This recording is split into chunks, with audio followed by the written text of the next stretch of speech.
Hello everyone, pathfinder platform में आपका स्वागत है। इस पर्टिकुलर वीडियो सीरीज के अंदर जिसका नाम है इकोनॉमिक्स आसान भाषा में, हम आपके लिए कुछ टॉपिक्स लेकर आते हैं जो बहुत ही कम समय के अंदर क्लियर अंडरस्टैंडिंग में हम आपको इसके अंदर पढ़ाते हैं। राइट, आज का जो टॉपिक है that is national income. National income क्या होता है ये हम इस टॉपिक के अंदर समझेंगे, और ये जो कॉन्सेप्ट होते हैं जैसे जीडीपी, जीएनपी, एनडीपी, एनएनपी, ये कॉन्सेप्ट भी आपको बिल्कुल क्रिस्टल क्लियर हो जाएंगे।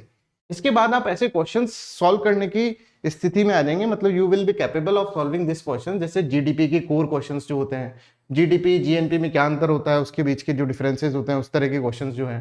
राइट, इस तरह से डोमेस्टिक टेरिटरी का मतलब क्या होता है, भारत की डोमेस्टिक टेरिटरी का मतलब क्या है, ये आप समझ पाएंगे। एनएनपी का मतलब क्या होता है, इस तरह के टर्म्स टर्मिनोलॉजीज आप अच्छे से अंडरस्टैंड कर पाएंगे। ठीक है, ये सारे क्वेश्चंस मैं आपको लास्ट में पूछूंगा, देखिएगा आपको ये सारे क्वेश्चंस बहुत ही एक तरह से केक वॉक की तरह लगेंगे। चलिए, सबसे पहले हम समझते हैं what is gross domestic product. Gross domestic product को समझने के लिए पहले हम उसकी डेफिनेशन समझते हैं। Gross domestic product is the money value of final goods and services produce in a domestic territory of a country in A given financial year. इस डेफिनेशन से कुछ समझ में नहीं आया होगा, क्योंकि इस डेफिनेशन के अंदर बहुत सारी टेक्निकल टर्म्स हैं। ठीक है, पहली टेक्निकल टर्म जो है that is money value. What is money value, that we have to understand first of all. Second technical term जो होगा T2, right, that will be final goods and services. मतलब goods and services के अंदर भी final goods and services यहां पर पूछा गया है। Produce in a domestic territory. Domestic territory क्या होता है ये हम इसके अंदर समझेंगे, और फाइनेंशियल ईयर क्या होता है ये हम इसके अंदर समझेंगे। तो चार टेक्निकल टर्म को हमको इसके अंदर अंडरस्टैंड करना है। Money value, final goods and services, domestic territory as well as financial year. Right, financial year तो आप सब समझते ही हैं। ठीक है, money value, final goods and services, domestic territory, mainly हमको इसके ऊपर फोकस करना है। तो what is money value, first of all we will understand this one. Money value क्या होता है ये मैं आपको इसके अंदर बता देता हूँ। राइट, तो ये देखिए, सपोज करिए कि हमारी ये पूरी डोमेस्टिक टेरिटरी है भारत की, राइट, और डोमेस्टिक टेरिटरी के अंदर सिर्फ 4 ही मार्कर प्रोड्यूस हो रहे हैं। 4 markers, we are producing only 4 markers. कोई सर्विसेज प्रोड्यूस नहीं हो रही, सिर्फ 4 मार्कर प्रोड्यूस हो रहे हैं, और हर मार्कर का कॉस्ट जो है दैट इज 10 रुपीज। तो यहां पर मनी वैल्यू कितना हो जाएगा, क्वांटिटी मल्टीप्लाई बाय कॉस्ट, और यहां पर देखेंगे आप 40 rupees will be the money value. तो मनी वैल्यू का मतलब क्या है कि कोई भी goods and services domestic territory में प्रोड्यूस हो रही है, उसका कितना कॉस्ट है और कितनी क्वांटिटी में प्रोड्यूस हो रही है ये आपको पता होगा। तो आप कॉस्ट इंटू क्वांटिटी कर देंगे और दैट विल बी 40। तो जीडीपी यहां पर अगर भारत की नापी जाए, ठीक है, भारत की मेजर करी जाए जीडीपी, तो that will B only 40 rupees.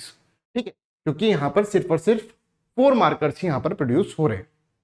चलिए, तो पहला टर्म हमको समझ में आ गया व्हाट इज मनी वैल्यू। अब हम समझते हैं what is final goods and services. But before that हमें ये समझना है कि गुड्स एंड सर्विसेज 2 तरह की होती है, एक intermediate goods and services, final goods and services.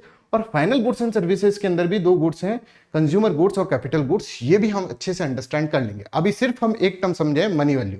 आगे का ये सारी जीडीपी के बारे में समझने के लिए इससे पहले मैं आपको बताना चाहता हूं कि हम पाथफाइंडर प्लेटफॉर्म पे भारत का सबसे अफोर्डेबल बैच, अग्निपथ बैच यहां पर स्टार्ट कर रहे हैं, जिसके अंदर मात्र 7,999 रुपीज के अंदर आप क्या कर सकते हैं, पूरी प्रिपरेशन कर सकते हैं यूपीएससी सीएससी की। यहां पे आपको जो कोड यूज करना है वो लाइव डीबी कोड यूज करना है, और सिर्फ अब 2 दिन बचे हैं इस कोर्स को स्टार्ट होने के अंदर। 1 जून को ये कोर्स स्टार्ट हो जाएगा, तो सभी बच्चे इस कोर्स को ज्वाइन करें। That is very very affordable cost. ठीक है, यहां पर देखिए 900 प्लस आवर्स की लाइव क्लासेस रहेंगी, कंप्लीट कवरेज रहेगा प्रीलिम्स, मेंस और इंटरव्यू का। इसके अंदर हम टेस्ट सीरीज भी आपको प्रोवाइड कर रहे हैं। अब आपको लग रहा होगा सर इतना सब कुछ प्रोवाइड कर रहे हो तो जरूर क्वालिटी से कॉम्प्रोमाइज कर रहे हैं। नहीं, ये पाथफाइंडर बैच का, पाथफाइंडर प्लेटफॉर्म का पहला बैच है।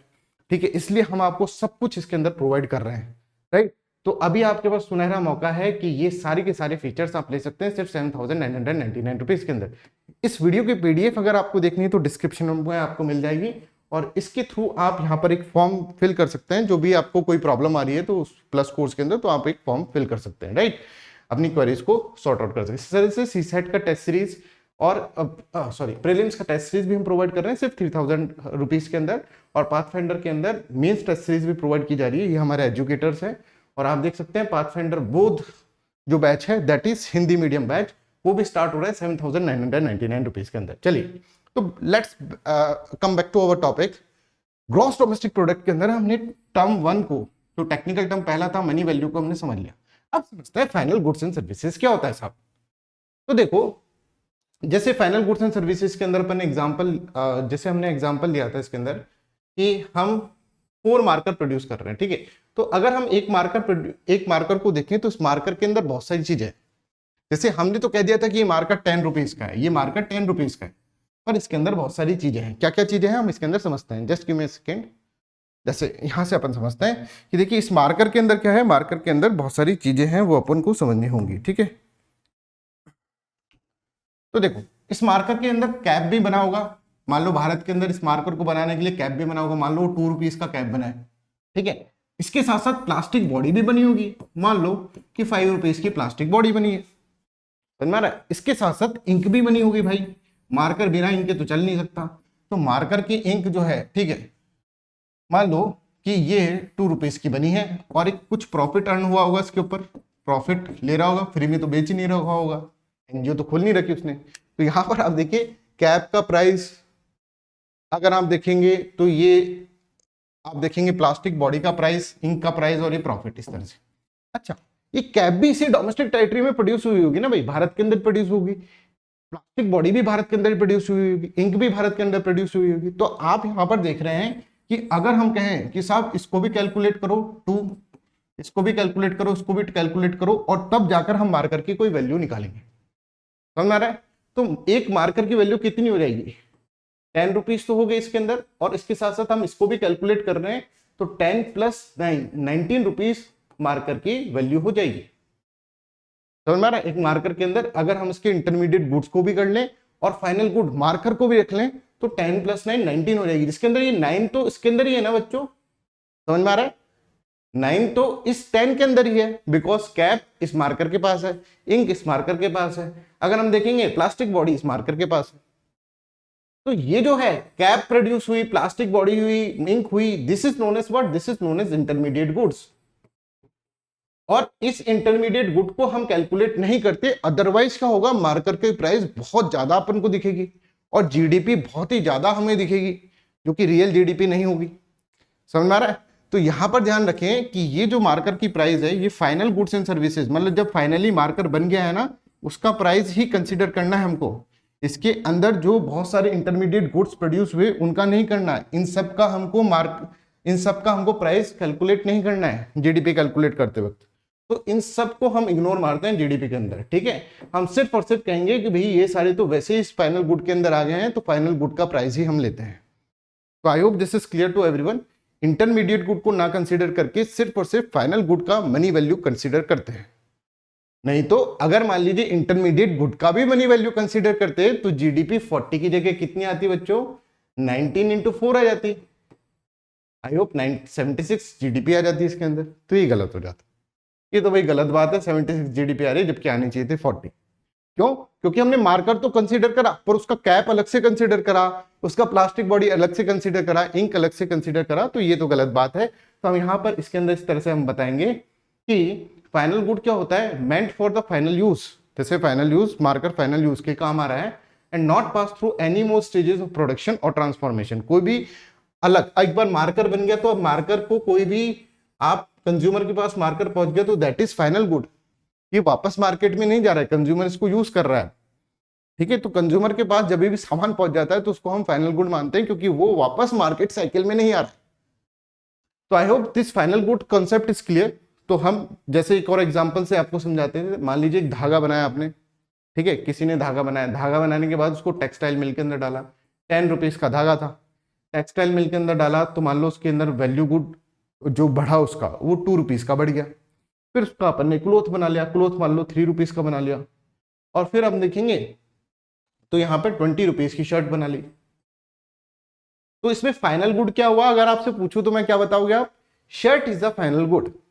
बट उसके साथ साथ ये इंटरमीडिएट गुड हमको कैलकुलेट नहीं करने कि भाई आप शर्ट भी कैलकुलेट करो 20 रुपीज की, और आप यार्न भी कैलकुलेट करो, धागा भी कैलकुलेट करो, टेक्सटाइल मिल जो है उसके अंदर जो वैल्यू गुड का प्रोड्यूस हुआ है वो भी करें, और यहां पर आप क्लोथ भी करें, तो ऐसा नहीं होगा। ये क्या हो जाएगा, दिस इज इंटरमीडिएट स्टेट, और इनको नहीं कंसीडर करके हम फाइनल गुड को ही कंसीडर करते हैं, बिकॉज फाइनल गुड के अंदर सब कुछ आ जाता है, ठीक है। तो I hope this is clear to everyone. तो यहां तक सबको क्लियर हो गया कि व्हाट इज फाइनल गुड, ये आपको सबको समझ में आ गया।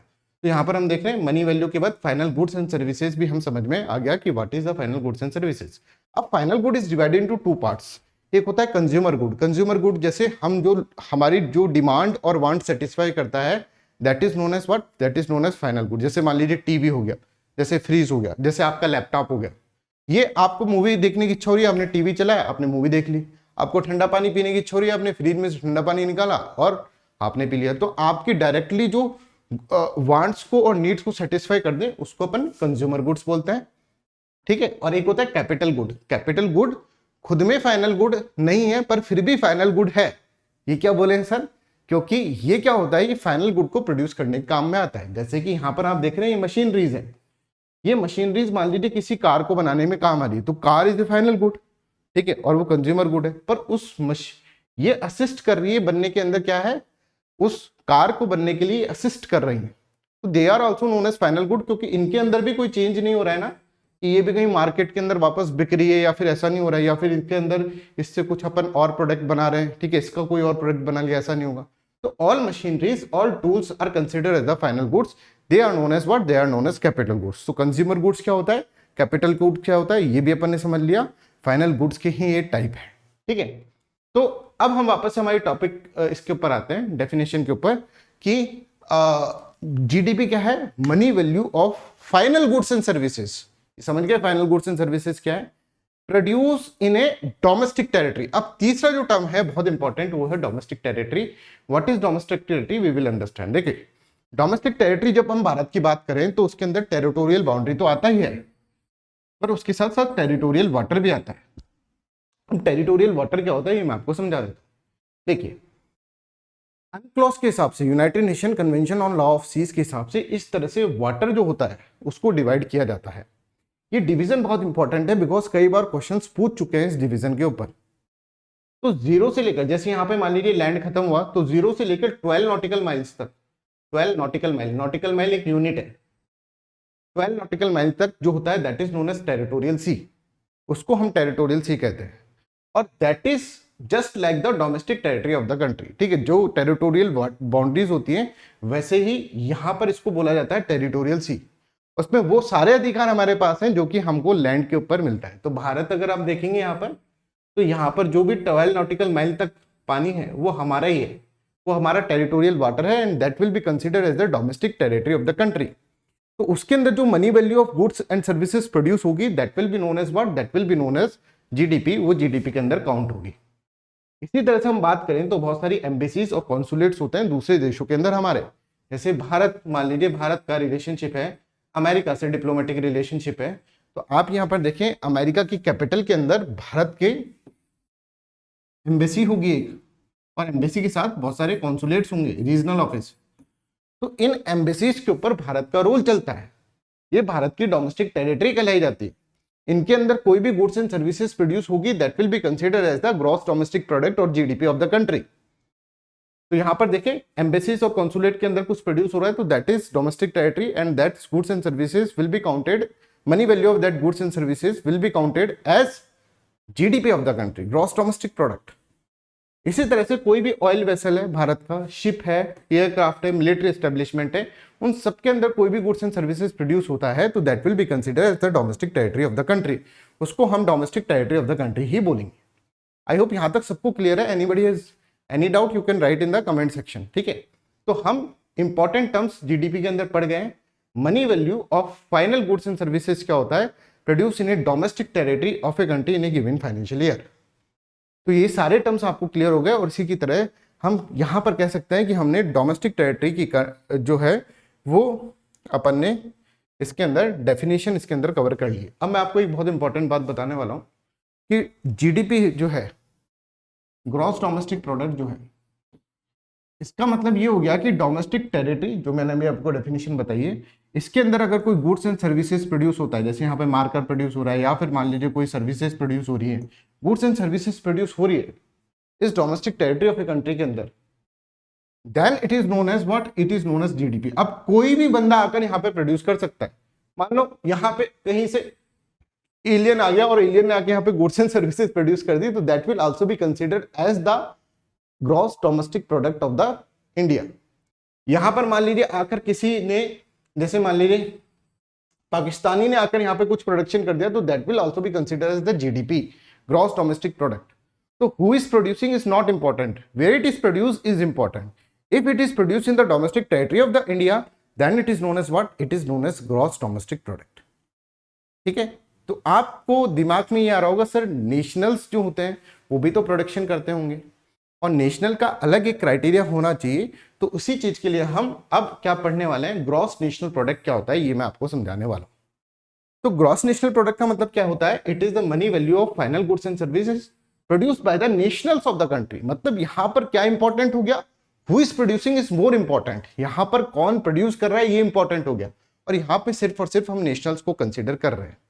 तो इसको थोड़ा सा हम समझ लेते हैं, what is gross national product, और फिर जीडीपी और जीएनपी में क्या रिलेशन है, नेट फैक्टर इनकम अब्रॉड क्या होता है, ये भी मैं आपको आसान भाषा के अंदर समझा दूंगा। राइट, तो यहां पर समझिए ग्रॉस नेशनल प्रोडक्ट क्या है, जीएनपी। तो इस तरह से समझिएगा इसको, मान लीजिए ये पूरा का पूरा वर्ल्ड है और यहां पर हमारा भारत देश का डोमेस्टिक टेरिटरी है। ठीक है, जो भी डोमेस्टिक टेरिटरी होता है भारत का, एम्बेसीज, कॉन्सुलेट, ऑयल वेसल्स, वो सब चीजें हमने इसको यहां पर मान लिया। अब इसके अंदर कुछ भी प्रोडक्शन हो रहा है, मैंने आपको बोला कि इस डोमेस्टिक टेरिटरी में कुछ भी प्रोडक्शन हो रहा है, तो that is known as what, that is known as GDP of the country.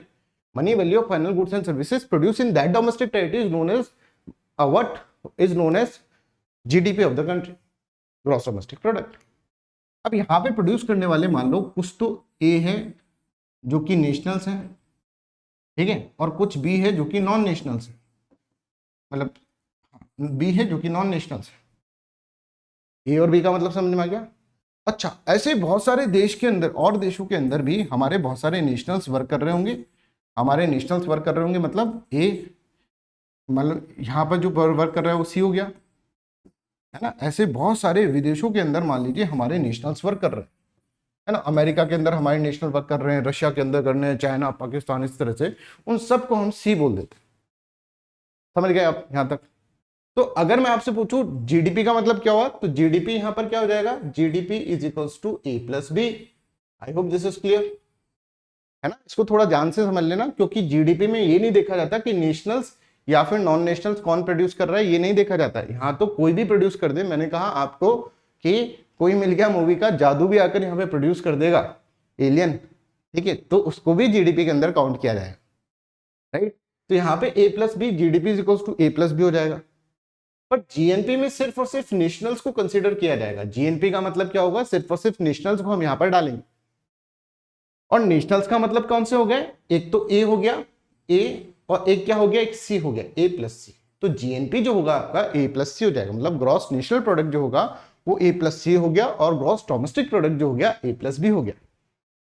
अच्छा, अगर हमको इसको किसकी फॉर्म में लिखना है, अगर हमको इसको फॉर्म में लिखना है किसकी, कि हमको जीडीपी की फॉर्म में लिखना है जीएनपी को, तो कैसे लिखेंगे, एक बार आप लिखने की कोशिश करें। एक बार आप लिख सकते हैं सिर्फ जीडीपी, समझ में आ रहा है, तो जीडीपी लिख दिया मतलब ए प्लस बी, ठीक है, is equals to GNP, GNP लिख दिया मतलब ए प्लस सी लिख दिया आपने यहां पर, ठीक है। बट अब आपको यहां से सी को माइनस करना पड़ेगा, माइनस सी, और प्लस भी आपको करना पड़ेगा। तो GDP is equals to GNP, ठीक है, minus plus B minus C. ये आप एक मैथमेटिक्स की फॉर्म में लिख सकते हैं ना, GDP is equals to GNP plus B minus C, आप इस तरह से लिख सकते हैं। I hope this is clear to everyone. यहाँ पे बी जो है वो नॉन नेशनल्स है जो भारत के अंदर प्रोडक्शन कर रहे हैं, और सी जो है, ठीक है, वो कौन से हैं, सी वो हैं जो कि नेशनल्स हैं जो भारत के अंदर प्रोडक्शन नहीं कर रहे हैं, बाहर कहीं पर प्रोडक्शन कर रहे हैं। तो इस तरह का एक वैल्यू सिस्टम यहाँ पर आ जाएगा, GDP is equals to GNP plus B minus C. I hope this is clear to everyone, यहाँ तक आप सबको क्लियर है, तो है ना। या फिर हम इसको ऐसे कह सकते हैं, GNP is equals to GDP minus B plus C, है ना। यहां तक सबको क्लियर है। तो यहां पर हम जीएनपी के टर्म्स में जीडीपी को लिखेंगे, तो GNP is equals to GDP plus net factor income abroad. ये जो हमने यहां पर करा है सी माइनस बी जो है, that is what, that is the net factor income abroad. अभी मैं ये चीज आपको वापस से समझा रहा हूं, because this is too technical, ये बहुत टेक्निकल है, तो मैं आपको वापस से इसके अंदर समझा रहा हूं। देखो यहां पर अगर मैं आप सभी लोगों से पूछूं कि व्हाट इज जीडीपी, तो आप क्या कहेंगे, sir GDP is equals to A plus B, है ना। यहां पर अपन लिख लेते हैं कि सर जीडीपी का मतलब क्या हो जाएगा, GDP is equals to A plus B, A plus B. वहीं मैं आपसे कहूं कि बताए जीएनपी क्या है, तो जीएनपी की आप वैल्यू कहेंगे sir GNP is equals to A plus C, क्योंकि यहाँ पे सिर्फ और सिर्फ नेशनल्स अपन को कंसीडर करना है। देखिए ये नेशनल्स हैं, बाहर काम कर रहे हैं, ये नेशनल्स हैं जो भारत के अंदर काम कर रहे हैं। I hope this is clear to everyone. तो GNP is equals to A plus C आप यहाँ पर लिख सकते हैं। अब जीएनपी के टर्म में मैं अगर जीडीपी के टर्म में अगर जीएनपी को लिखूं तो GNP is equals to, GNP का मतलब है A plus C is equals to GDP क्या है, जीडीपी मतलब जीडीपी का मतलब है ए प्लस बी। अब इसमें से आप बी को माइनस करें और सी को ऐड करें, ठीक है, तभी जाकर ये क्या हो जाएगा, ये इस तरह। और ये जो वैल्यू होगा सी माइनस बी जो होगा, ठीक है, सी माइनस बी जो होगा जीएनपी के टर्म में अपन लिख रहे हैं, that is known as net factor income abroad. Net factor income abroad क्यों बोला जाता है ये भी मैं आपको इसके अंदर बताता हूँ। इससे पहले नेट फैक्टर इनकम अब्रॉड समझने से पहले आपको फैक्टर इनकम समझना पड़ेगा। What is factor income? तो देखिए कोई भी अगर किसी भी कंट्री के अंदर अगर प्रोडक्शन हो रहा है तो उसका प्रोडक्शन जो होता है वो 4 फैक्टर्स पे डिपेंड करता है। एक होता है लैंड, एक होता है लेबर, एक होता है कैपिटल और एक होता है entrepreneurship. This is known as factors, this is known as factors of the economy. अगर पाकिस्तान में भी प्रोडक्शन होना होगा तो इन्हीं फैक्टर्स के बेसिस पे होगा। अगर लैंड नहीं होगी तो कुछ गुड्स एंड सर्विसेज प्रोड्यूस नहीं हो सकती। अच्छा लैंड है पर लेबर नहीं है तो भी कुछ गुड्स एंड सर्विसेज प्रोड्यूस नहीं हो सकती। अच्छा लेबर है पर कैपिटल नहीं है, कैपिटल है पर एंटरप्रेन्योरशिप नहीं है, मतलब जो दिमाग नहीं है, स्किल्स नहीं है, तो यहाँ पर आप देख सकते हैं कि यहाँ पर कुछ भी प्रोडक्शन नहीं हो सकता। ये 4 चीजों का कॉम्बिनेशन जहां पर हो जाएगा तो वहां पर प्रोडक्शन हो जाएगा। तो लैंड को अगर हम देखें तो लैंड की जो कॉस्ट होती है, ठीक है, उसको अगर हम देख सकते हैं कि रेंट बोल सकते हैं, ठीक है। लेबर का जो कॉस्ट होता है that is can be known as, labour का जो कॉस्ट होता है ना, कॉस्ट जो होता है लेबर का कॉस्ट होता है उसको वेजेस अपन बोल सकते हैं, ठीक है, सैलरी वेजेस। कैपिटल जो होता है उसको हम इंटरेस्ट देते हैं, ऐसे बोलते हैं कि कैपिटल जो होता है मशीनरीज जो होती है उसके ऊपर अपन इंटरेस्ट देते हैं तो इंटरेस्ट होगा। और यहाँ पे एंटरप्रेनर कोई बैठा है और अपनी स्किल लगा रहा है तो प्रॉफिट के लिए ही काम कर रहा है तो ये प्रॉफिट हो जाएगा। तो rent, wages, interest and profit, this are the factor cost. ये सब जो है that are known as what, that are known as factor of factor cost.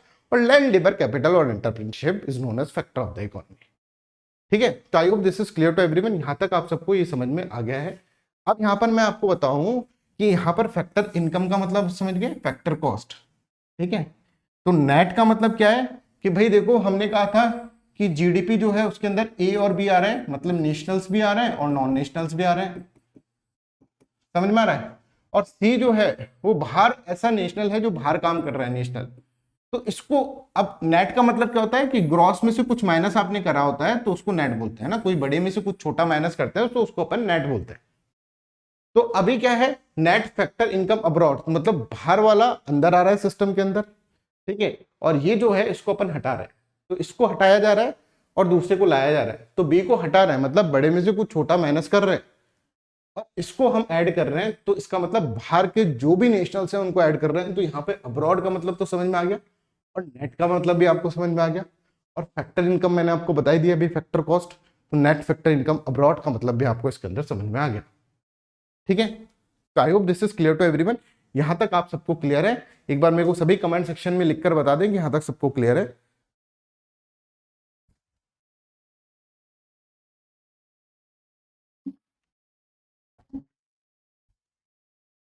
चलिए अब हम आगे देख लेते हैं फैक्टर कॉस्ट और मार्केट प्राइस क्या है, ये मैं आपको बता देता हूं। तो मार्केट प्राइस क्या होता है, फैक्टर कॉस्ट क्या होता है ये तो आप समझ गए, लैंड, लेबर, कैपिटल और एंटरप्रेन्योरशिप, इन सबके ऊपर जो खर्चा आएगा that is known as factor cost, उसको अपन फैक्टर कॉस्ट कह रहे हैं। अच्छा, एक फैक्ट्री के गेट के अंदर जब तक प्रोडक्ट है तो that is known as what, that is known as factor cost, उसके ऊपर जो कॉस्ट लग रही है वो फैक्टर कॉस्ट है। पर जैसे ही फैक्ट्री प्रोडक्ट से बाहर निकल कर ये आ जाएगा, मार्केट के अंदर से आ जाएगा, ये देखिए ये गेट है फैक्ट्री का, इसके अंदर अभी जब तक प्रोडक्ट है तो उसको अपन फैक्टर कॉस्ट ही बोल रहे हैं। पर ये क्या होगा जब ये फैक्ट्री के बाहर आ जाएगा तो that is known as what, that is known as market price, उसको अपन मार्केट प्राइस बोलेंगे। तो ये बाहर आएगा तो उसके साथ क्या होगा, ये गुड बाहर आएगा, जैसे ये मार्कर बाहर आएगा तो इसके ऊपर इनडायरेक्ट टैक्सेस लग जाएंगे और इसके अंदर से सब्सिडीज माइनस हो जाएगी, इनडायरेक्ट टैक्सेस माइनस सब्सिडीज के अंदर चली जाएगी। तो आप देख सकते हैं कि बहुत सारे इनडायरेक्ट टैक्सेस जो सरकार जाते हैं डालती है और उसके अंदर से सब्सिडीज की छीन ली जाएगी और इनडायरेक्ट टैक्स ऐड हो जाएगा। तो this market price is equals two factor cost plus indirect taxes minus subsidies. जो इनडायरेक्ट टैक्सेस जो थे ठीक है, वो इसके ऊपर इम्पोज हो गए। और जो भी सब्सिडीज को दे रखी थी, गवर्नमेंट ने दे रखी थी कि भाई मार्कर तुम प्रोड्यूस कर रहे हो तो तुम्हें हम 2 रुपए की सब्सिडी दे देते हैं, पर जैसे ये मार्केट में आएगा तो वो सब्सिडी तो किसके पास रह जाएगी, प्रॉफिट की तरह रह जाएगी एंटरप्रेन्योर के पास। और यहाँ पर आप देखेंगे यहाँ पर माइनस सब्सिडी आपको यहाँ पर करना पड़ेगा। तो factor cost plus indirect taxes minus subsidies, ये क्या होता है, मार्केट प्राइस और फैक्टर कॉस्ट के अंदर अंतर होता है। चलिए अब इसी के साथ फिर हम नेशनल इनकम के बारे में समझ ले। सर नेशनल इनकम क्या होता है ये बता दे फिर। तो हम पढ़ गए व्हाट इज जीडीपी। देखिए हम जो अभी तक पढ़ गए हैं वो क्या क्या पढ़ लिए हम ये समझ लेते हैं। एक हमने जीडीपी पढ़ा, ठीक है, एक हमने जीएनपी पढ़ा, राइट। एक मैं यहां पर आपको एक वैल्यू सिस्टम, एक और चीज बताना चाहता हूं, एक और टर्म करता हूं, डेप्रिसिएशन। डेप्रिसिएशन, तो डेप्रिसिएशन क्या होता है ये मैं आपको इसके अंदर बता देता हूं, क्योंकि डेप्रिसिएशन भी समझना जरूरी है, तभी जाकर आप नेशनल इनकम को समझ पाएंगे, है ना। तो डेप्रिसिएशन समझेंगे आप तो ही आपको नेट का मतलब क्या होता है, ग्रॉस का मतलब क्या होता है ये समझ में आएगा। तो अभी मैं आपको डेप्रिसिएशन समझा रहा हूं, please concentrate on this slide, ठीक है। तो यहां पर समझिए आप, यस ये अपन ब्लैंक स्लाइड ले लेते हैं एक बार, फिर मैं आपको इसके अंदर समझा।